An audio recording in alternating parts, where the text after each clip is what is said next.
Paano nakatakas ang isang kriminal hindi lang isang beses, kundi 2 beses mula sa maximum security prison? Ito ang kwento ng lalaking niloko ang buong sistema, si Joaquin El Chapo Guzman. Sa kasaysayan ng krimen sa buong mundo, kakaunti lamang ang mga pangalang nag-iwan ng matinding marka sa takot, kapangyarihan, at misteryo. Isa sa mga pangalang ito ay si Joaquin Archibaldo Guzman Loera, mas kilala bilang El Chapo. Isa siyang leader ng Sinaloa Cartel, isa sa pinakamakapangyarihang drug cartel sa Mexico at sa buong mundo. Ngunit hindi lang sa ilegal na droga naging tanyag si El Chapo, kundi sa kanyang halos imposibleng pagtakas mula sa mga bilangguan na sinasabing maximum security. Noong dekada 70, itinuturing na si El Chapo ang isa sa pinakadelikadong kriminal sa Mexico. Dahil dito, siya ay ikinulong sa Puente Grande Prison, isang maximum security prison sa estado ng Jalisco. Mahigpit ang bantay. May mga gwardiya. May mga baril. May mga pader na makakapal. Ngunit may isang bagay na hindi kayang pigilan ng mga bakal at barbed wire, ang pera at impluensya. Sa loob ng kulungan, unti-unting nabuo ang plano ni El Chapo. Hindi ito marahas. Hindi ito madugo. Ito ay tahimik at tuso. Ayon sa mga ulat, nagbayad siya ng milyon-milyong piso sa mga tiwaling opisyal ng bilangguan. Isang gabi noong Enero 2001, habang inaakala ng lahat na normal lang ang takbo ng kulungan, itinago si El Chapo sa loob ng isang laundry cart. Isang kariton na karaniwang ginagamit sa paglabas ng maruruming damit.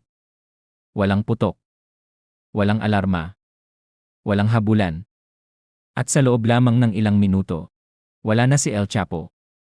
Ang buong bansa ay nagising kinabukasan na may isang tanong, paano nakatakas ang isang kriminal sa ilalim ng mahigpit na pagbabantay?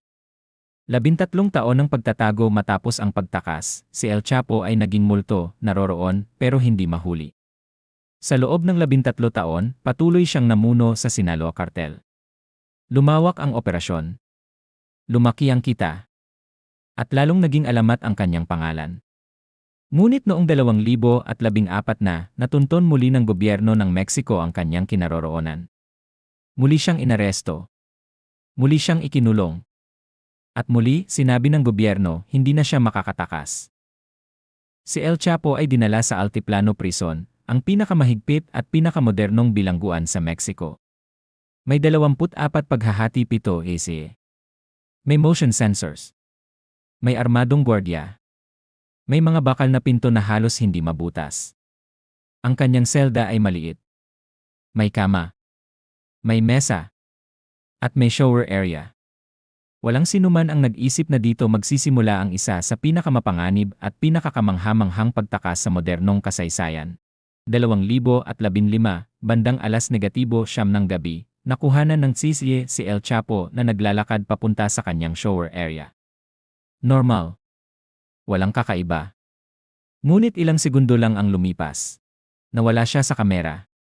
Sa ilalim ng shower floor may butas. At sa ilalim ng butas na yon, isang napakahabang tunel.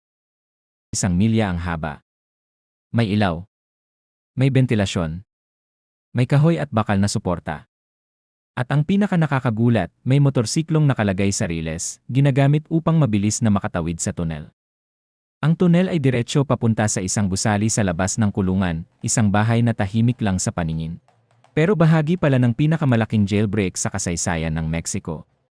Galit at kahihiyan ng gobyerno nang matuklasan ang pagtakas, nagulat ang buong mundo.